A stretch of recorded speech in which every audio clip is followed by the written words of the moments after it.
Shalom Bapak Ibu Saudara, bersyukur kita kembali boleh beribadah pada pagi hari ini. Sebelum kita beribadah, mari kita mempersiapkan hati kita mengambil saat teduh. Mari kita mengambil waktu untuk bersaat teduh.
Ibadah ini kita mulai dengan pengakuan bahwa pertolongan kita datangnya dari Tuhan, pencipta langit dan bumi.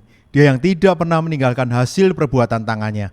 Turunlah atas kita kasih karunia dari Allah Bapa, Putra, dan Roh Kudus. Amin. Gloria Patri.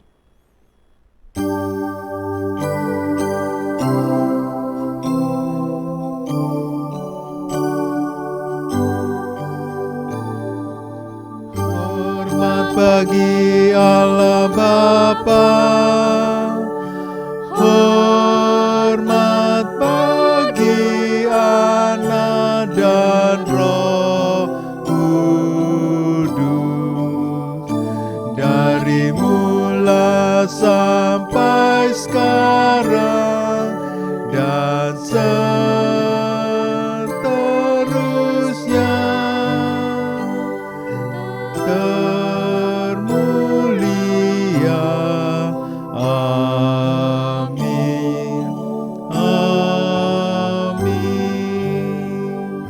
Mari kita berdoa. Bapa di surga, kami bersyukur kami kembali boleh beribadah semua karena anugerah Tuhan. Kami yang seringkali jatuh bangun di dalam dosa, kami yang bergumul ketika kami menjalani keseharian hidup kami. Seringkali mungkin kami juga bersungut-sungut, bahkan kami mencari apa yang menyenangkan hati kami. Ampuni kami Tuhan. Ketika kami boleh beribadah, kami bisa melihat betapa Engkau mengasihi kami. Engkau terus memberikan kesempatan demi kesempatan untuk kami boleh datang mencari Engkau, mengingat kembali setiap kebaikan-Mu. Karena itu layakkan setiap kami, ampuni setiap kami. Dan ketika kami boleh beribadah, biarlah kami sungguh-sungguh mau memberikan yang terbaik bagi Engkau. Melalui setiap puji-pujian yang akan kami naikkan, kami mau menyembah Tuhan. Melalui setiap firman Tuhan yang akan kami renungkan nanti, kami mau mencari apa yang menjadi kehendak Tuhan. Tuhan yang mau tolong di dalam ibadah ini. Nama Tuhan saja yang dimuliakan. Di dalam nama Tuhan Yesus kami berdoa. Amin. Saudara, kalau kita mencoba melihat hidup kita tidak bisa hidup di luar kasih Tuhan. Kalau kita coba hitung, bahkan kita tidak bisa menghitung betapa besar kasih Tuhan itu. Tapi inilah kita sekarang. Biarlah di awal ibadah ini kita sadar, hanya karena kasih Tuhan kita boleh datang beribadah. Kita menyanyikan KPPK nomor 27, Kasih Allah. Biarlah lagu ini menjadi keyakinan kita. Itulah Tuhan yang begitu mengasihi setiap kita. Mari kita nyanyikan lagu Kasih Allah.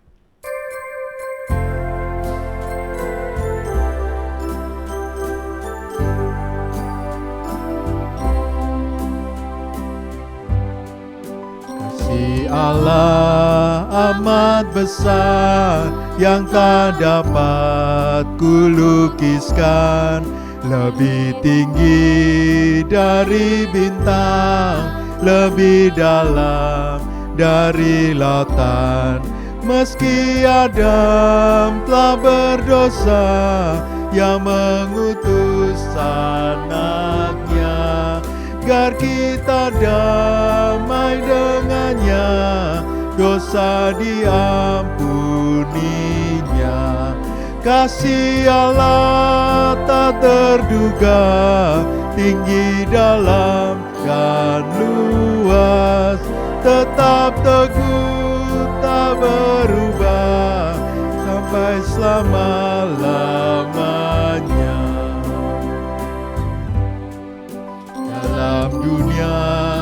yang tak tetap, tata kuasa kan lenyaplah. Manusia menolak firman, berpaling pada berhala. Kasih Allah tak terduga dan teramat besar, menyatakan penebusan bagi orang berdosa. Kasih Allah tak terduga, tinggi, dalam, dan luas, tetap teguh, tak berubah sampai selama-lamanya. Kita nyanyikan bait yang ketiga. Kita mau melihat betapa besar kasih Allah itu dalam hidup kita.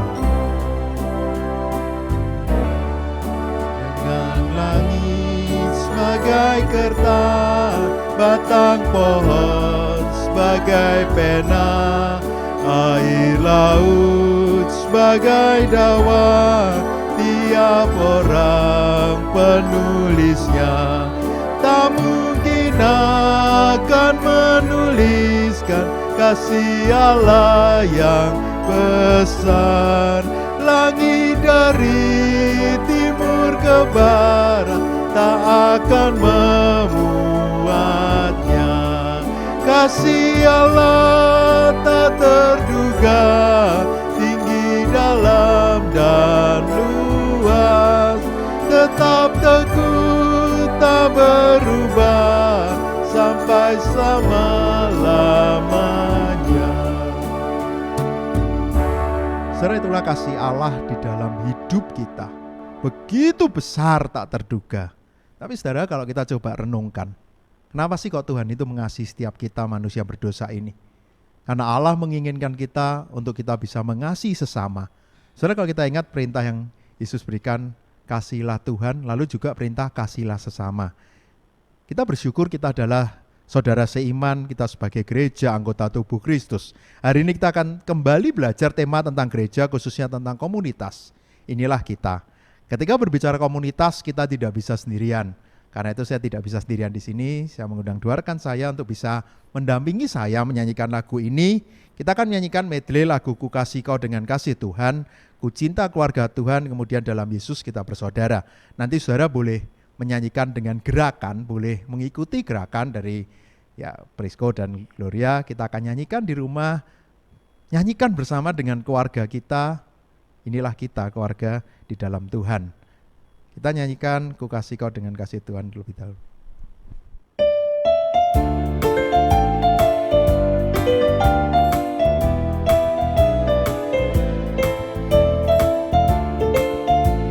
Ku kasih kau dengan kasih Tuhan. Ku kasih kau dengan kasih Tuhan. Ku kasih kau dengan kasih Tuhan. Mari kita melihat saudara seiman kita. Lihat di wajahmu kemuliaan Raja. Ku kasih kau dengan kasih. Sekali lagi, ku kasih kau dengan kasih Tuhan. Ku kasih kau dengan kasih Tuhan. Ku kasih kau dengan kasih Tuhan. Mari kita lihat saudara seiman, kita lihat keluarga kita. Lihat di wajahmu kemuliaan Raja. Ku kasih kau dengan kasih. Ku cinta keluarga Tuhan. Inilah kita, keluarga Tuhan. Ku cinta keluarga Tuhan. Terjalin mesra sekali. Terjalin mesra sekali. Semua saling mengasihi. Betapa senang ku menjadi keluarganya.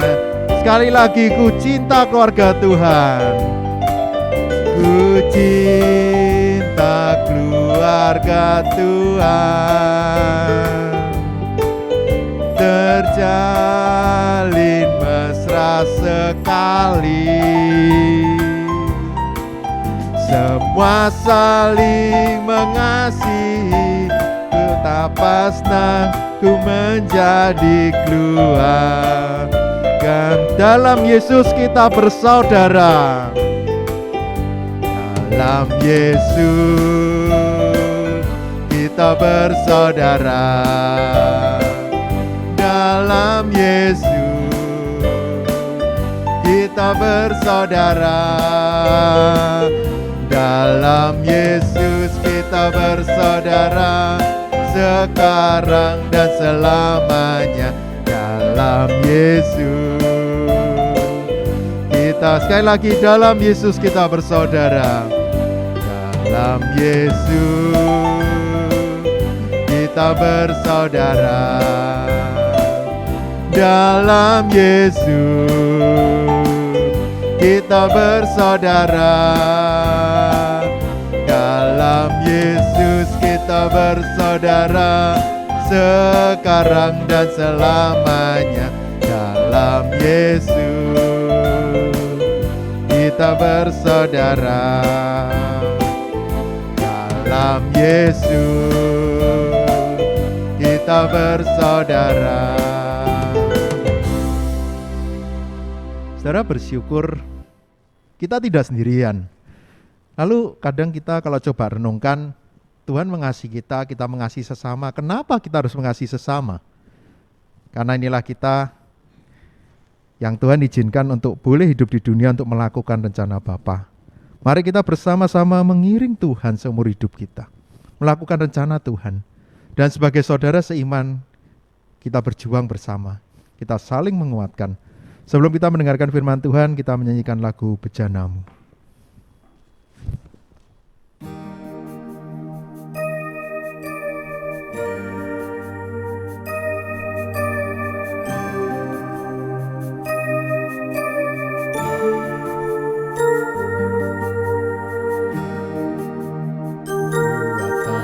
Di jiwaku,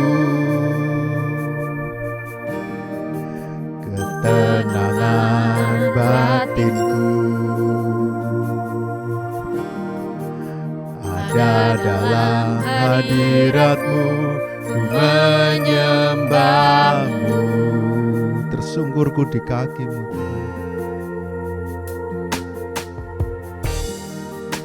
tersungkurku di kaki-Mu. Rasakan hadirat-Mu, takkan ku melepaskan-Mu, Kau cahaya bagiku. Mengiring-Mu seumur hidupku, masuk dalam rencana-Mu Bapa. Pikiranku, kehendakku, ku serahkan padamu.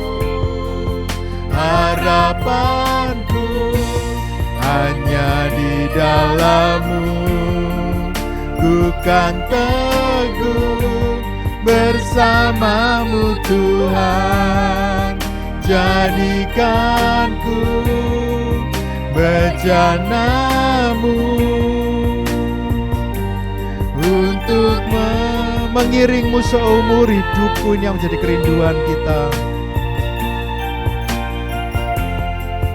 Mengiring-Mu seumur hidupku, masuk dalam rencana-Mu Bapa. Pikiranku, kehendakku, ku serahkan padamu. Harapanku hanya di dalam-Mu, ku kan teguh bersamamu Tuhan, jadikanku bejanamu untuk memuliakanmu. Jadikanku bejanamu, bejanamu.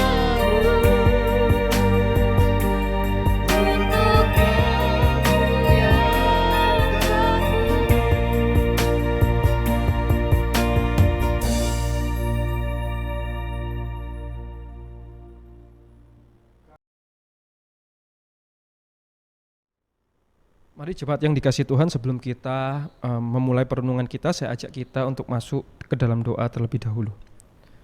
Tuhan, tiba waktunya bagi kami untuk kembali belajar kebenaran firman-Mu. Tuhan, kiranya Roh Kudus-Mu boleh bekerja saat ini Tuhan. Tuhan juga boleh tolong internet setiap kami. Dan Tuhan tolong supaya kami boleh menerima kebenaran-Mu, kami boleh mengerti, kami boleh memahami, dan kami boleh melakukannya di dalam hidup setiap kami. Tuhan berkati setiap jemaat-Mu dimanapun mereka berada. Tuhan yang boleh tolong hindarkan dari segala gangguan supaya mereka dapat mengikuti ibadah dengan baik. Terima kasih Tuhan, di dalam nama Tuhan Yesus kami berdoa dan mengucap syukur. Amin. Shalom jemaat yang dikasihi Tuhan, senang sekali saya boleh melayani pada pagi hari ini walaupun secara online tidak bisa berjumpa secara langsung ya. Tetapi saya sangat senang sekali bersyukur dan berharap pandemi ini boleh segera berlalu dan kita boleh berjumpa suatu waktu. Oke, perkenalkan nama saya Penginjil Krishna dan saya sekarang sedang melayani di GKA Lyon, Rayon Satelit. Oke, sedemikian sampai di sini dulu perkenalan singkatnya. Mari saya ajak kita membuka kebenaran firman Tuhan yang terambil dari Efesus 2 ayatnya yang ke-18 sampai pasal 3 ayatnya yang ke-4. Saya ajak kita boleh membuka Efesus 2 ayat 18 sampai kita baca sampai pasalnya yang ketiga ayatnya yang keempat. Oke, saya ajak setiap kita boleh tetap membacanya ya, walaupun di rumah masing-masing, supaya kita boleh tetap terbiasa membaca kebenaran firman Tuhan. Baik, mari saya akan membacakan untuk kita sekalian. Efesus 2 ayatnya yang ke-18. Karena oleh Dia kita kedua pihak dalam satu roh beroleh jalan masuk kepada Bapa.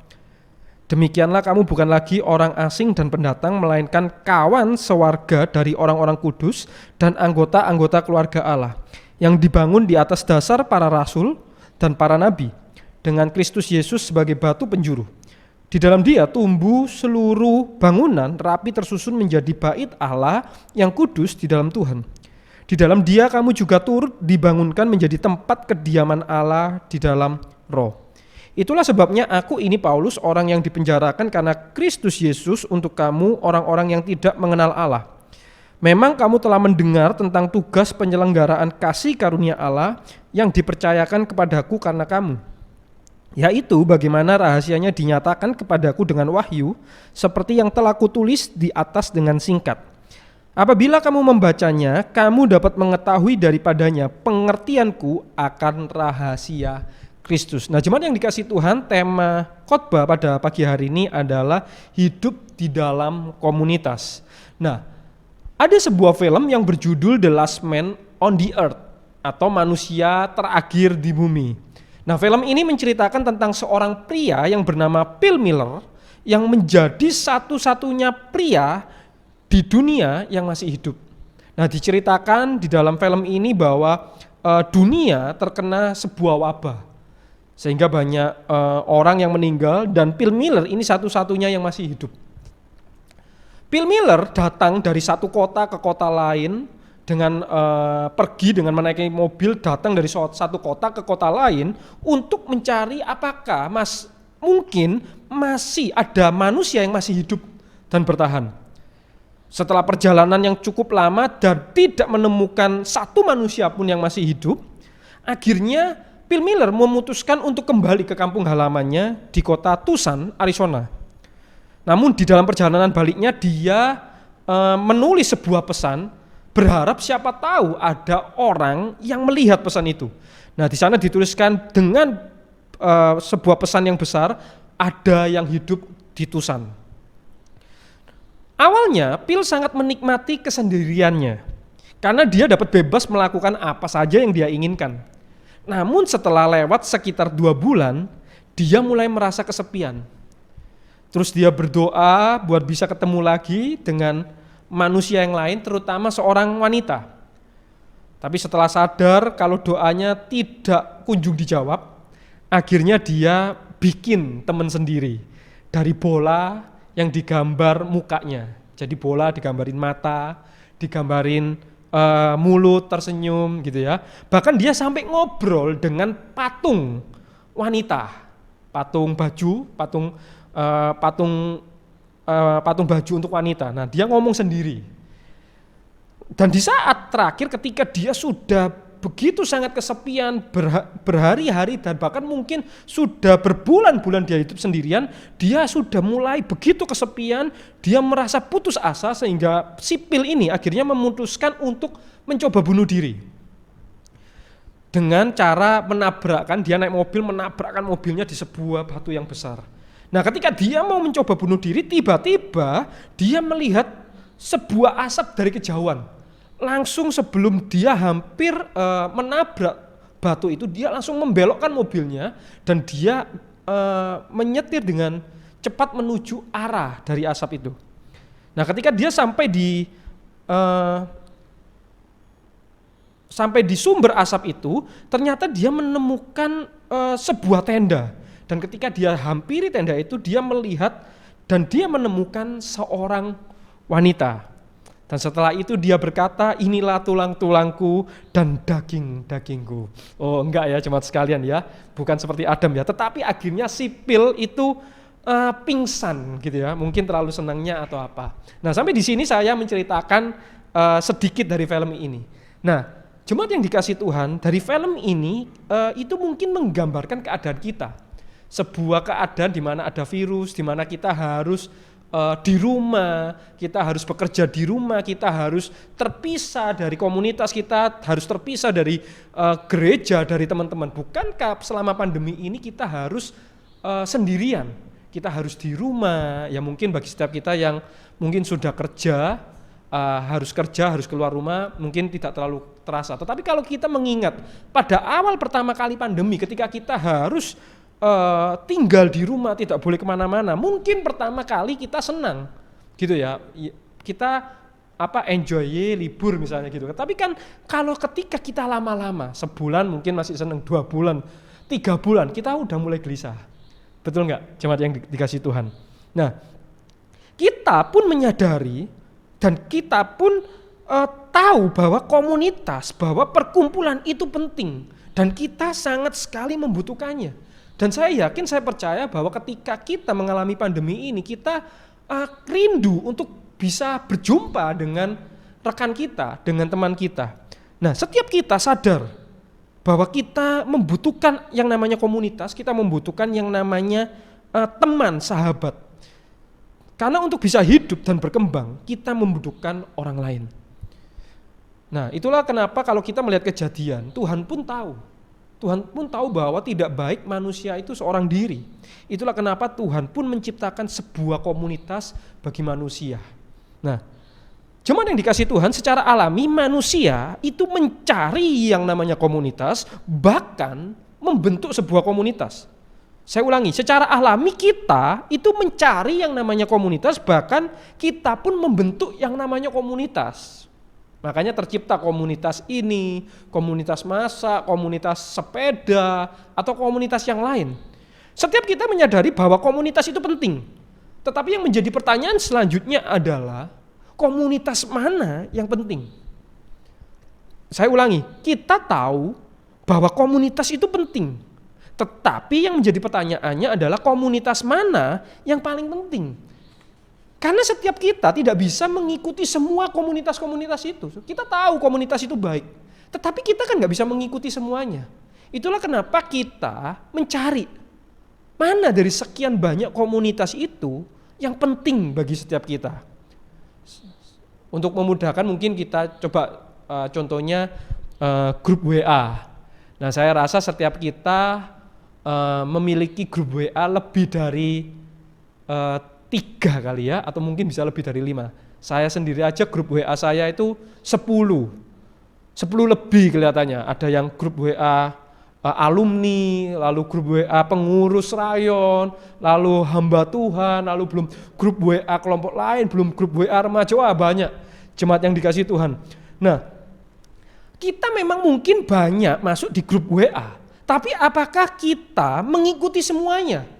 Jadi setiap menit, wah kita lihat grup WA yang ke-1, lalu nggak lama lihat yang kedua, ketiga, keempat. Kita nggak mungkin mengikuti semuanya.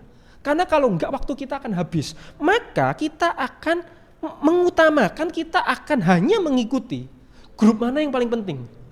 Betul enggak ya jemaat sekalian? Nah itu sama dengan komunitas ini. Jadi kita banyak sekali komunitas, tetapi yang menjadi pertanyaannya komunitas mana yang penting untuk kita ikuti? Dan ini pentingnya di sini. Penting di sini bukan karena menurut kita penting, tetapi memang penting. Memang kita butuh. Karena seringkali kita nggak ngerti. Menurut kita penting, tapi ternyata apa? Nggak terlalu penting. Yang kita butuhkan, yang penting, malah kita menganggapnya nggak penting. Nah ini yang susah. Jadi kita harus ngerti. Kira-kira komunitas mana yang penting untuk dapat kita ikuti. Nah itulah kenapa hari ini kita membahas tentang komunitas, hidup dalam komunitas. Dan tentu komunitas yang penting adalah komunitas rohani, komunitas spiritual, yaitu komunitas orang percaya, gereja. Gereja adalah komunitas yang penting. Tetapi permisi tanya, apakah kita menganggap komunitas gereja, komunitas orang percaya itu adalah sesuatu yang penting? Kalau kita melihat khotbah-khotbah, seringkali membahas tentang komunitas, tentang gereja. Kenapa? Karena nyatanya masih banyak jemaat yang belum hidup, belum bergabung di dalam komunitas gereja. Nah, apakah kita sudah bergabung di dalam komunitas itu? Atau kita belum? Atau justru kita belum bergabung dalam komunitas itu? Bergabung hidup dalam komunitas ini bukan berarti kita datang bukan berarti kita ke gereja. Setiap kita ke gereja. Tetapi kita seringkali tidak ada partisipasinya, datang ibadah, pulang gitu ya. Kita enggak partisipasi, kita enggak kita enggak ada kenal satu dengan yang lain. Nah, kita masuk bagian itu enggak? Bahkan kalau kita melihat selama pandemi ini, bukankah nyatanya itu yang kita lakukan, betul ya? Setelah ibadah selesai yang kita lakukan apa? Ya kita matiin. Ada enggak dari kita yang setelah selesai ibadah, kita telepon, kita chat, gimana kabarnya hari ini? Sudah ibadah belum? Saya rasa jarang sekali kita yang melakukan itu. Nah, itulah kenapa kita mesti berhati-hati. Karena gereja itu tidak bisa digantikan dengan online. Karena gereja itu berbicara tentang persekutuan. Gereja itu bukan sekedar kita datang beribadah lalu pulang, bukan. Tetapi gereja itu adalah sebuah persekutuan bagaimana kita itu berkumpul dan bagaimana kita itu saling berbagi, berpartisipasi. Itulah komunitas. Nah, yang kedua, kalau tadi apakah kita sudah bergabung atau belum? Yang kedua adalah mungkin bagi setiap kita sudah bergabung.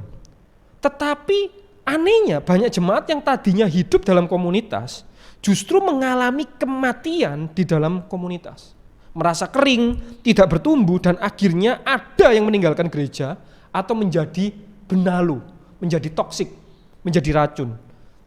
Nah, maka yang untuk pertanyaan kedua ini, apakah komunitas kita dalam hal ini komunitas Gereja Palma itu adalah komunitas yang hidup atau komunitas yang mati?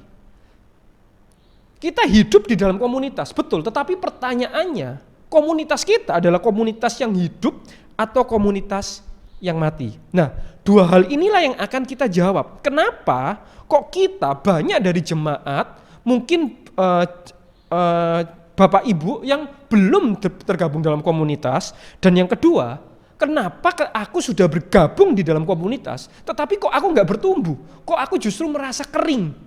Bahkan mungkin ada yang sudah mulai kecewa. Nah, itu yang akan kita renungkan bersama-sama pada pagi hari ini.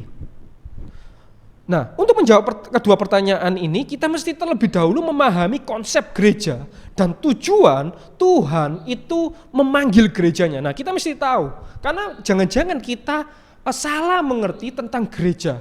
Nah, apa itu gereja, Bapak Ibu Saudara sekalian? Gereja di dalam 1 Petrus 2 ayat 9 itu dijelaskan gereja adalah orang yang telah dipanggil keluar dari kegelapan kepada terangnya yang ajaib. Nah, itu yang disebut eklesia. Jadi kita mengenal gereja itu eklesia, yaitu orang yang dipanggil keluar, yaitu yang ditebus dari dosa dan dibawa kepada terangnya yang ajaib untuk memberitakan perbuatan Tuhan. Nah, itu arti gereja. Tetapi sederhananya bisa kita katakan bahwa gereja itu adalah komunitas orang percaya. Orang percaya yang dikumpulkan. Nah, itulah gereja.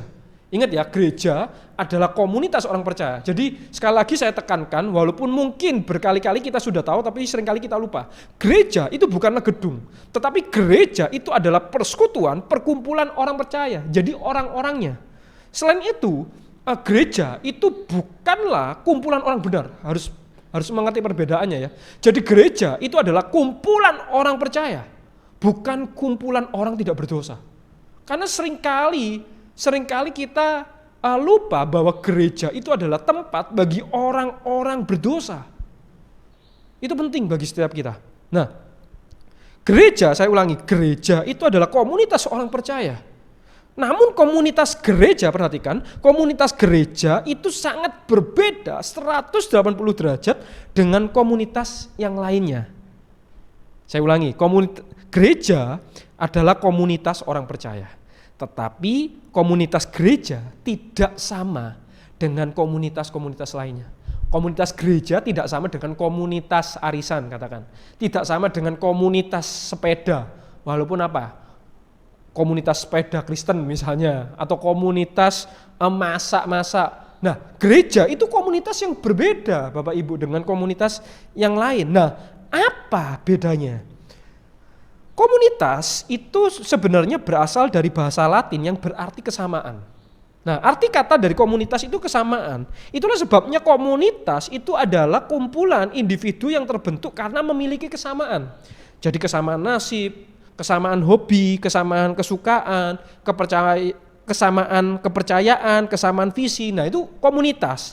Makanya ada katakan komunitas orang Surabaya di Sulawesi, katakan, atau orang Sulawesi di Surabaya. Nah, kenapa kok ada itu? Karena mereka memiliki nasib yang sama. Sama-sama merantau di luar, sama-sama dari asal kota yang sama. Nah, gitu misalnya, atau komunitas Kresipur Surabaya gitu ya. Bukan Crazy Rich ya, tapi Kresipur misalnya, komunitas itu. Atau komunitas motor, katakan ya. Nah, kenapa kok disebut komunitas motor? Karena sama-sama pemakai motor. Komunitas becak, katakan. Kenapa? Karena sama-sama komunitas becak. Gitu ya. Kresipur Surabaya, bukan orang yang hidup di Singapura ya, tetapi miskin gila Surabaya gitu. Kenapa? Karena sama-sama miskin contohnya gitu ya. Jadi orang itu membentuk komunitas karena dia memiliki sesuatu yang sama satu dengan yang lain. Makanya mereka membentuk komunitas. Mereka bersatu karena ada yang sama. Karena mereka cocok, mereka memiliki kecocokan sehingga membuat mereka itu bersatu. Salah satunya apa? Mungkin kita bisa musuhan sama orang itu, tetapi waktu itu punya musuh yang sama, kita bisa jadi teman loh. Ya kan? Nah, kenapa? Karena ada kecocokan. Itulah kenapa kita membentuk sebuah komunitas dan kita bergabung di dalam komunitas itu. Namun, jadi yang menjadi dasar komunitas itu adalah kesamaan. Sehingga ketika tidak lagi sama atau tidak lagi cocok, maka akan mudah sekali berpisah. Saya kemarin sempat mendoakan sebuah toko ya, sebuah usaha dari seorang anak pemuda. Nah, mereka membuka sebuah usaha berdua, mereka teman baik dan sama papa mamanya pun sangat akrab. Jadi benar-benar teman baik mereka berdua. Nah, tapi kemarin ketika saya dengar kabar ternyata mereka sudah pisah, tutup gitu, usahanya tutup. Lalu saya tanya, loh kenapa kok bisa? Iya kok, soalnya udah berbeda mereka, udah beda visi, udah gak cocok lagi, jadi pisah. Dan celakanya apa? Nggak mau temenan lagi. Bayangin, seorang sahabat bersahabat buka toko bareng, papa mamanya sahabat. Tetapi gara-gara tidak lagi cocok, tidak lagi sama, mereka tidak bisa berjalan bersama. Waduh, saya langsung takut, Bapak Ibu, ya gimana saya yang doain gitu ya. Waduh, gara-gara saya doain kok malah pisah. Nah, tapi di sana saya belajar bahwa walaupun kita sedekat apapun sahabat kita, bahkan kita apa? Bisa berpisah. Dan kita mungkin mengenal teman-teman, usaha-usaha, teman-teman, uang-uang. Bayangin sampai segitunya. Ketika kita tidak lagi cocok, kita pisah, kita tidak lagi bersatu, kita tidak menjadi satu komunitas. Nah, ini bahayanya. Gitu ya. Kenapa? Karena yang menjadi dasarnya adalah sebuah kesamaan. Ketika tidak lagi sama, maka tidak ada lagi alasan kuat untuk hidup bersama, untuk hidup berkomunitas. Jadi bebas, mau keluar masuk bebas. Karena dasarnya kesamaan. Nah, tetapi berbeda dengan komunitas gereja, Bapak Ibu. Nah, kalau kita masuk di dalam komunitas gereja, saya tanya, apa yang sama antara kita dengan yang lain? Samanya di mana? Sehingga kita dapat berkumpul, kita dapat bersatu. Samanya gimana? Gak ada, Bapak Ibu. Kalau komunitas motor, karena sama-sama suka motor. Tetapi kalau kita bicara komunitas gereja, antara satu dengan yang lain samanya di mana? Enggak ada. Itulah yang menyebabkan komunitas gereja itu berbeda satu dengan yang lain. Komunitas gereja berbeda dengan komunitas yang lain. Karena gereja bukanlah sebuah komunitas yang terbentuk karena adanya kesamaan, tetapi justru karena perbedaan-perbedaan yang bahkan dapat menyebabkan perseteruan. Mari saya ajak kita melihat Efesus 2 ayat 14.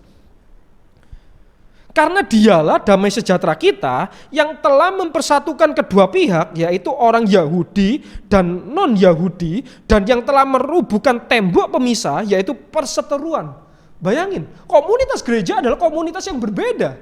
Komunitas gereja timbul bukan karena dia memiliki kesamaan, tetapi sebaliknya, komunitas gereja itu terjadi karena tidak adanya kesamaan. Dan kalau kita melihat surat Korintus, Bapak Ibu, di situ dikatakan bahwa jemaat Korintus itu bertengkar. Mereka itu bertikai sampai Paulus harus menulis satu pasal tentang kasih sebagai pengikat dari mereka.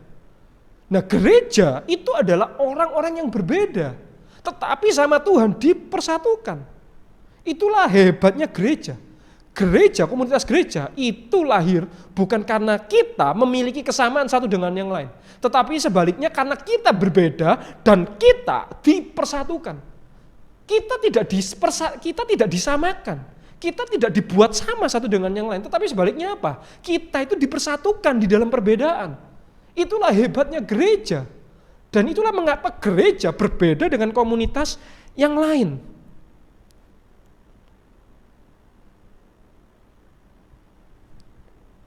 Gereja dibangun karena kasih, karena Tuhan mempersatukan perbedaan itu.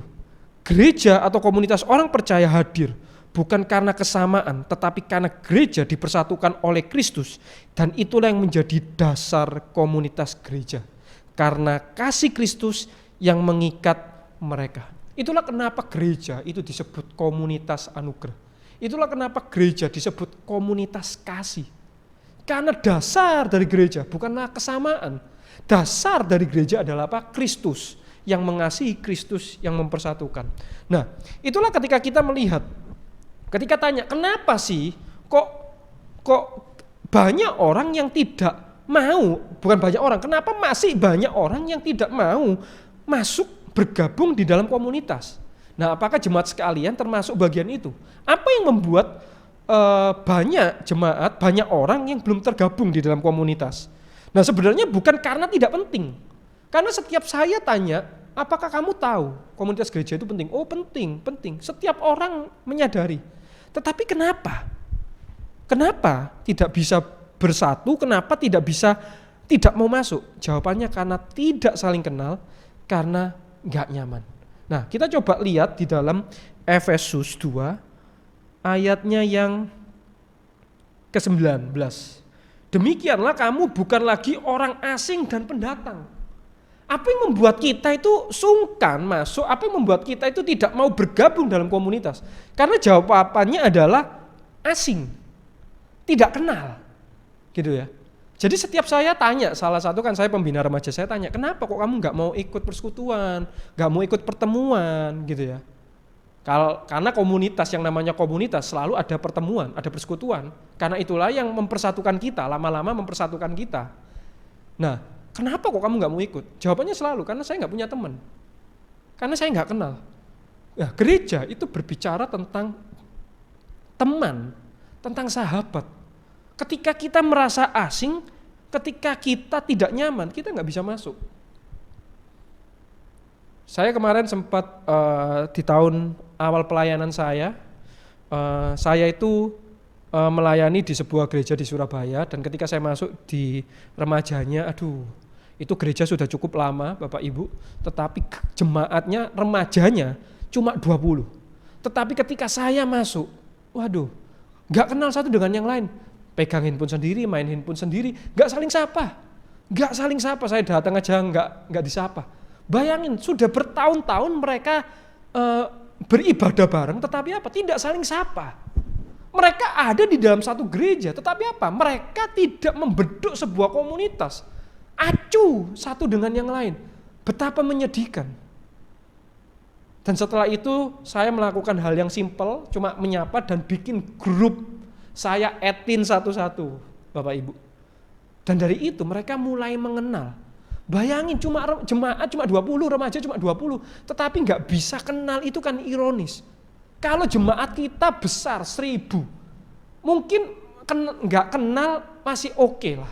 Tetapi jemaat sudah sedikit cuma 20, nggak saling kenal, betapa menyedihkan. Kita sendiri-sendiri, seorang diri, yang suka game kumpul sendiri, yang satu sekolah kumpul sendiri, akhirnya di dalam gereja penuh dengan kelompok-kelompok sendiri, komunitas-komunitas yang eksklusif. Jadi gereja bukan komunitas yang merekatkan di dalam perbedaan, tetapi nyatanya apa? Di dalam gereja sendiri apa? Kumpul orang-orang yang sama, yang punya nasib yang sama, yang kompleknya sama, kumpul sendiri. Tapi kalau disuruh kumpul sama yang lain nggak mau, betapa menyedihkan itu jemaat sekalian. Gereja bukanlah komunitas yang seperti itu. Gereja adalah komunitas yang berbeda-beda tetapi dipersatukan. Memiliki perbedaan dan dipersatukan. Itulah gereja. Kita seringkali kita tidak bisa menerima orang baru, dan orang baru tidak bisa masuk. Kenapa? Karena seringkali kita membuat kelompok di dalam gereja. Kita merasa eksklusif. Dan itu bahaya. Ingat, gereja itu bukan komunitas yang dibangun karena dasar kesamaan, bukan. Tetapi karena kasih. Itulah kenapa sekalipun kita berbeda, kita bisa menjadi satu komunitas. Itulah gereja. Dan inilah yang menjadi kunci sekaligus yang menyebabkan komunitas itu bisa hidup. Jadi tadi ini sekaligus menjawab pertanyaan yang kedua. Ketika kita hidup di dalam komunitas, apakah komunitas itu hidup? Atau kita hidup di dalam komunitas yang mati? Nah, ini yang menjadi kunci. Kalau kita melihat Kisah Para Rasul 2, Bapak Ibu, ini bukan bagian yang asing ya dari kita. Kisah Para Rasul 2 ayat 14 sampai 41, Kisah Para Rasul 2 ayat 41 sampai 47, ini berbicara tentang cara hidup jemaat yang mula-mula. Nah, gimana cara hidupnya? Di sana dikatakan bertekun dalam pengajaran, selalu berkumpul memecah roti dan berdoa, saling mencukupi, saling berbagi, saling menolong, dan akhirnya apa? Jumlahnya nambah, tambah lama tambah nambah. Komunitas yang hidup, Bapak Ibu. Nah, apa yang menjadi jawabannya? Kenapa kok komunitas ini bisa seperti kayak gini? Nah, kira-kira kalau kita melihat jemaat mula-mula, cara hidup jemaat yang mula-mula, kita katakan jemaat Palma, pengen gak seperti itu?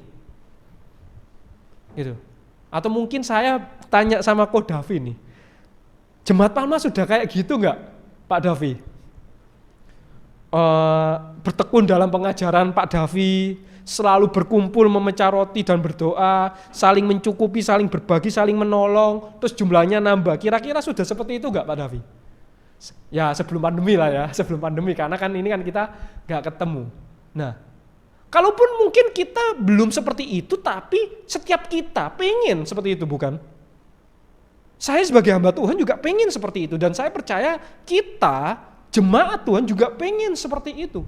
Bisa memiliki relasi yang seperti itu, yang bisa bertekun bersama-sama, memecah roti bersama-sama, berdoa bersama-sama, saling mencukupi, berbagi milikku, milik bersama. Saya rasa setiap kita pengen seperti itu.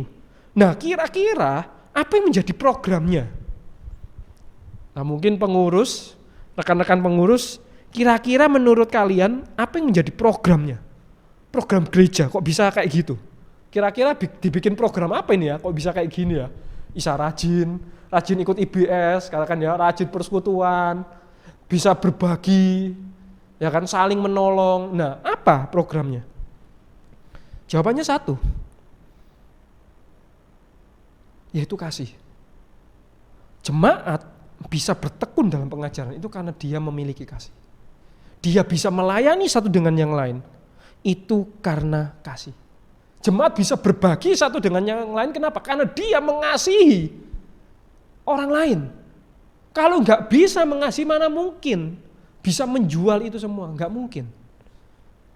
Maka apa yang membuat sebuah komunitas gereja itu dapat hidup? Yaitu dengan kasih. Itulah yang menjadi jawaban, dan itulah yang menjadi dasar komunitas gereja.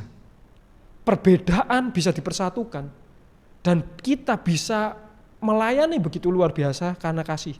Cuma kasih yang bisa mempersatukan, bukan persamaan.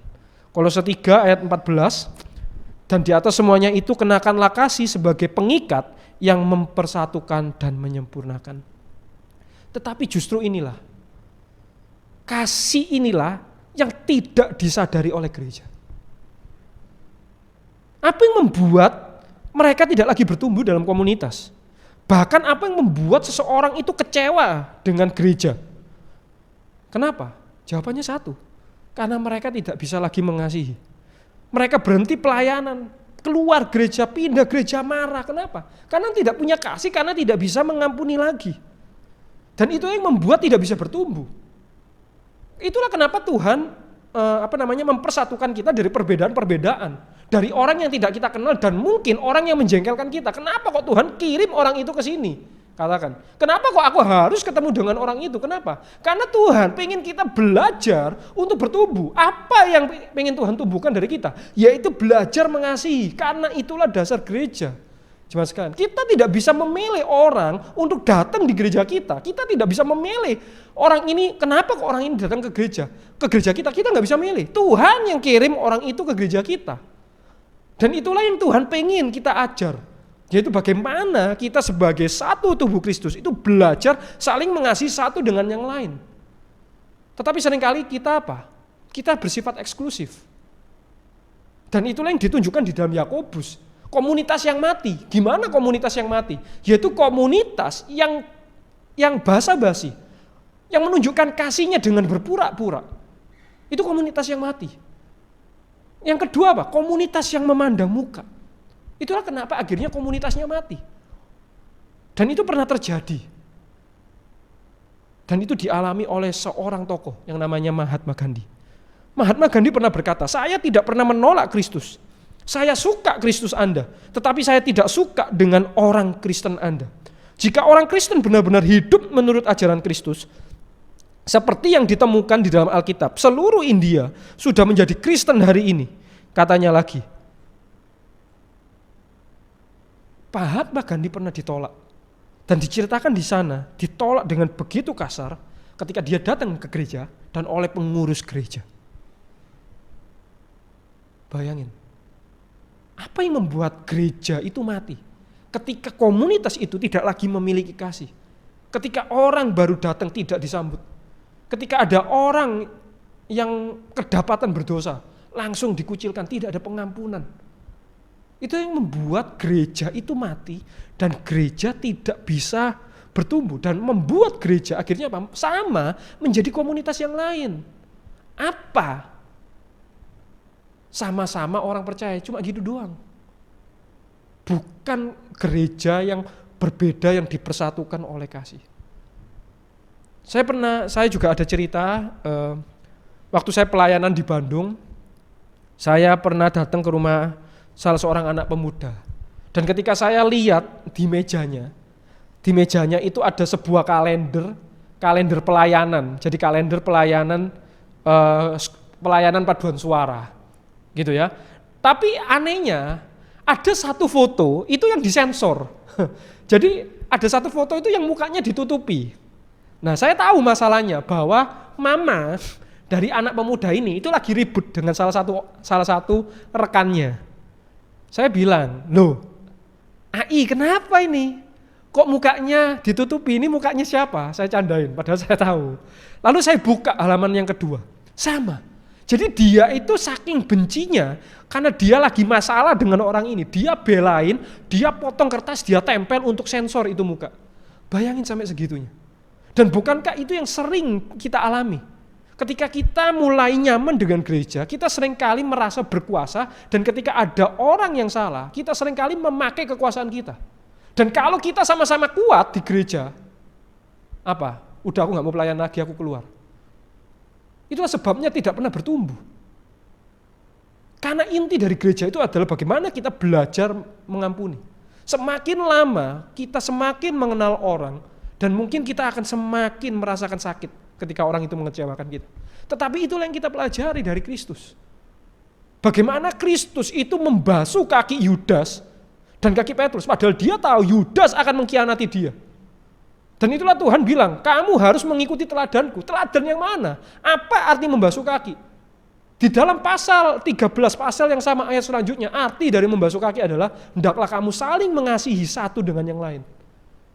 Tuhan kita membasuh kaki orang yang mengkhianati dia, orang yang menjual dia, Tuhan tetap basuh dia, Tuhan berikan layanan yang baik.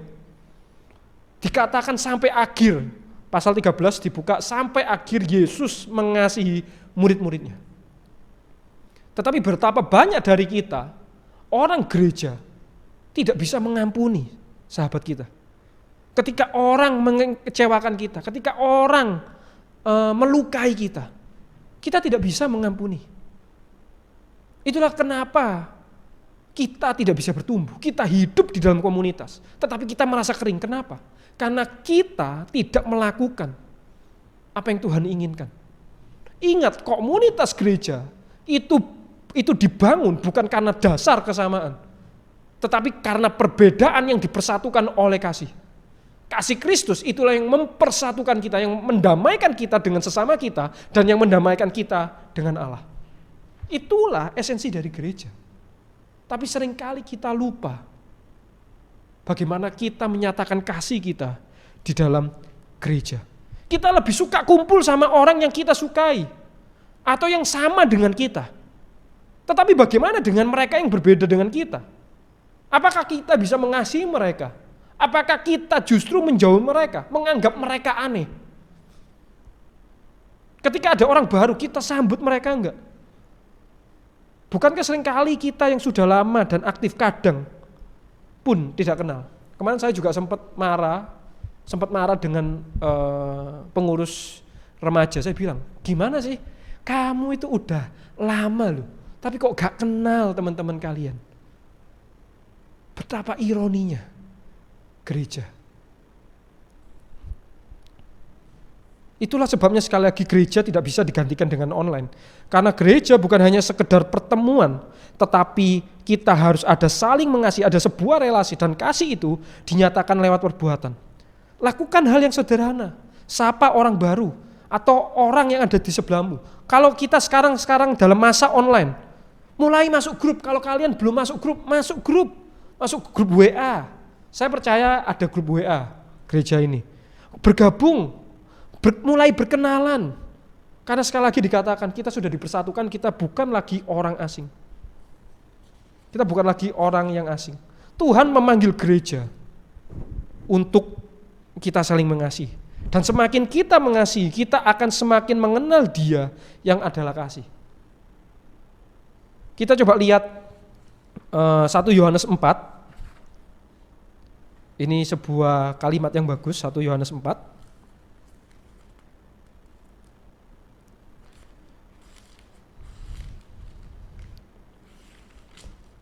1 Yohanes 4 ayatnya yang 12. Tidak ada seorang pun yang pernah melihat Allah. Perhatikan, tidak ada seorang pun yang pernah melihat Allah. Jika kita saling mengasihi, Allah tetap di dalam kita dan kasih-Nya sempurna di dalam kita. Ketika kita saling mengasihi, kita sedang memberitakan Kristus kepada dunia. Itulah kenapa Tuhan menyuruh kita untuk saling mengasihi. Semakin kita hidup dalam komunitas yang saling mengasihi, yang dapat mengasihi satu dengan yang lain, maka apa? Kita akan semakin mengenal Dia yang adalah kasih, dan kita semakin yakin bahwa kita hidup di dalam Allah. Dan membuat kita semakin bertumbuh serupa Kristus. Dan karena dengan saling mengasihi, maka dunia percaya kita sedang memberitakan Kristus, bahwa Kristus adalah yang diutus oleh Allah. Maka dunia percaya bahwa Engkaulah yang mengutus aku. Yohanes 17 ayat 20 sampai 21. Tuhan membentuk gereja. Di akhir zaman Tuhan memanggil gerejanya untuk memberitakan Kristus. Tuhan di dalam Yohanes 17 Tuhan berdoa supaya kita dapat menjadi satu. Bagaimana supaya kita dapat menjadi satu? Yaitu kita saling mengasihi. Karena Kristus telah mengasihi kita. Itulah mengapa kita pun harus saling mengasihi. Dan ketika kita saling mengasihi, kita bersatu. Dunia akan tahu bahwa Yesuslah satu-satunya Allah. Mari kita masuk di dalam doa. Tuhan, terima kasih untuk firman-Mu hari ini yang mengajarkan kami arti hidup di dalam komunitas gereja. Tuhan, seringkali kami melihat komunitas gereja sama dengan komunitas yang lain. Tetapi hari ini Tuhan, kami belajar bahwa gereja berbeda dengan komunitas yang lain. Komunitas yang lain mencari kesamaan. Tetapi Engkau Tuhan mempersatukan kami di dalam perbedaan. Karena kami adalah tubuh-Mu. Kami, Tuhan, perlu orang-orang yang berbeda. Tuhan perlu mata, Tuhan perlu tangan, Tuhan perlu kaki. Tuhan tidak membutuhkan mata semua. Tuhan tidak membutuhkan tangan semua. Itulah kenapa Engkau mempersatukan kami yang berbeda-beda. Supaya kami boleh memberitakan Engkau lebih lagi. Tuhan, tolong kami Tuhan untuk kami boleh semakin bersatu sebagai anggota gereja. Supaya ketika kami bersatu Tuhan, kami boleh semakin kuat. Secara khusus Tuhan, untuk kami boleh bersaksi bagi Engkau. Tuhan, tolong untuk setiap jemaat-Mu yang belum tergabung di dalam komunitas, Tuhan, yang boleh gerakkan mereka Tuhan, supaya mereka bisa masuk, supaya mereka tidak lagi merasa asing, karena Engkau telah mempersatukan setiap kami. Dan Tuhan, tolong untuk setiap kami yang hidup di dalam komunitas, buatlah kami Tuhan untuk boleh membuat komunitas yang hidup, sehingga orang yang belum bergabung, mereka pun mau ikut Tuhan, karena boleh melihat sesuatu yang berbeda, sesuatu yang hidup di dalam kami. Terima kasih Tuhan, Tuhan berkati untuk setiap jemaat Palma, dimanapun mereka berada, di dalam pekerjaan mereka, di dalam keluarga mereka. Dan Tuhan tolong kesatuan mereka Tuhan sebagai komunitas gereja. Tuhan tolong biarlah mereka boleh saling memperhatikan satu dengan yang lain. Tuhan tolong supaya mereka boleh belajar berkorban, untuk mereka boleh tambah dewasa. Jangan sampai Tuhan mereka bergantung terus kepada gereja, tetapi biarlah mereka boleh belajar bagaimana mereka menjadi dewasa, mereka berkorban, mereka belajar memberi, mereka belajar melayani. Terima kasih Tuhan, dalam nama Tuhan Yesus kami berdoa dan mengucap syukur. Amin. Tuhan Yesus memberkati setiap kita ya. Bersama dengan gereja di segala abad dan tempat, mari kita mengikrarkan pengakuan iman kita. Pengakuan iman rasuli. Aku percaya kepada Allah, Bapa yang Maha Kuasa, Khalik langit dan bumi, dan kepada Yesus Kristus, anaknya yang tunggal Tuhan kita, yang dikandung dari Roh Kudus, lahir dari anak darah Maria, yang menderita sengsara di bawah pemerintahan Pontius Pilatus, disalibkan, mati dan dikuburkan, turun ke dalam kerajaan maut. Pada hari yang ketiga bangkit pula dari antara orang mati, naik ke surga, duduk di sebelah kanan Allah, Bapa yang Maha Kuasa, dan dari sana ia akan datang untuk menghakimi orang yang hidup dan yang mati. Aku percaya kepada Roh Kudus, gereja yang kudus dan am, persekutuan orang kudus, pengampunan dosa, kebangkitan tubuh, dan hidup yang kekal. Amin. Bersyukur kita sudah mendengarkan kebenaran firman Tuhan, kita diingatkan kita harus ada di dalam komunitas. Kita akan meresponinya dengan memberikan persembahan. Kita akan menyanyikan lagu dari KPPK 326, Jadikan Aku Saluran Berkat.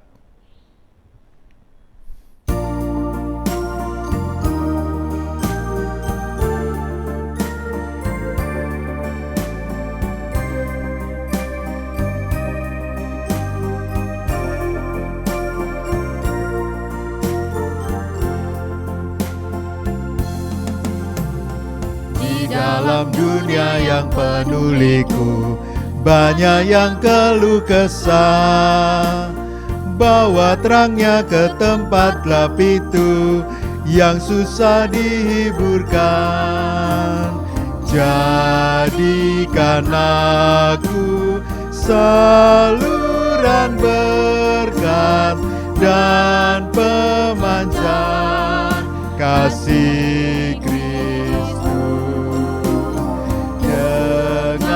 doaku dan jadikanku saluran berkat bagi umatnya.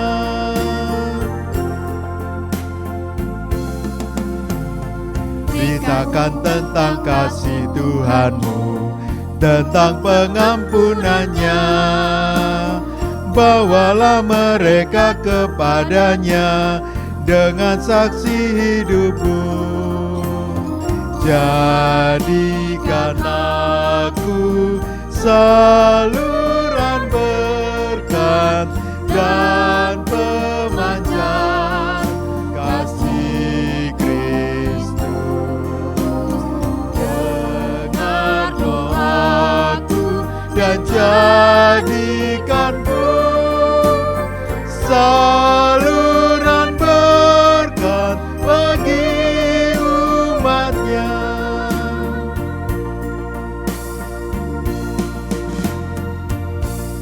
Mari kita berdoa.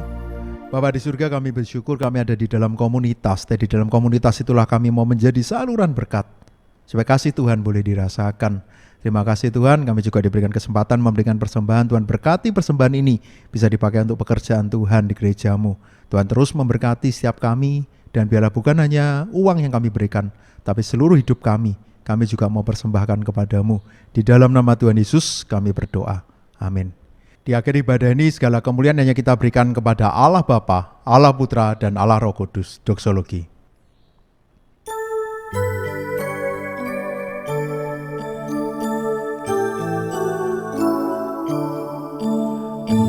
Puji Allah Bapa Putra, puji Allah Roh Kudus, ketiganya yang esa, pohon selamat, sumber berkat.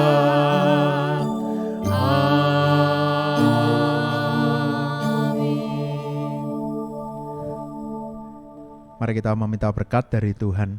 Kiranya kasih karunia Allah Bapa, cinta kasih Yesus Kristus, penghiburan dan pertolongan Roh Kudus akan memampukan kita untuk ada di dalam komunitas, saling mendukung, saling membangun, untuk hidup semakin serupa dengan Kristus, menjadi murid Kristus, melakukan perintah Tuhan, membagikan kasih-Nya dari sekarang sampai selama-lamanya. Amin.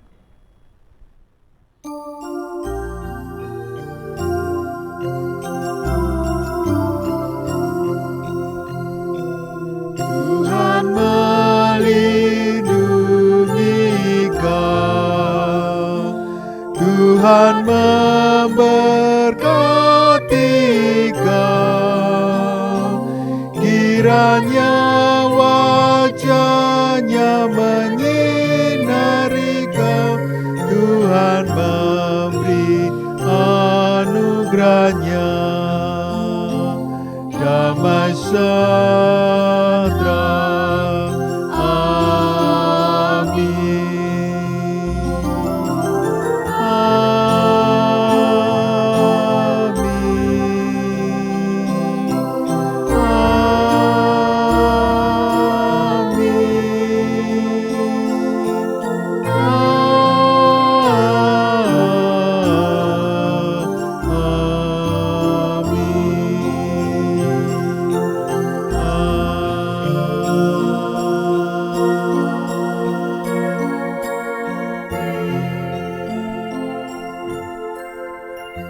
kita sudah memasuki seri kedua tentang gereja. Kita berbicara tentang komunitas. 2 tahun lalu kita canangkan slogan gerejaku komunitasku. Tentu ini masih berlaku sampai sekarang. Semoga kita boleh menjadi bagian dari komunitas tubuh Kristus yang ada di Elion Palma.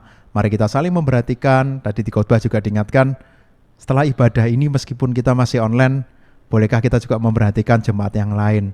Mungkin boleh disapa, boleh di grup, ditanya gimana kabarnya, atau ditelepon. Inilah kita komunitas yang Tuhan sudah persatukan. Kita mau saling mengasihi dan melakukan rencana Tuhan. Selamat hari Minggu, Tuhan Yesus memberkati.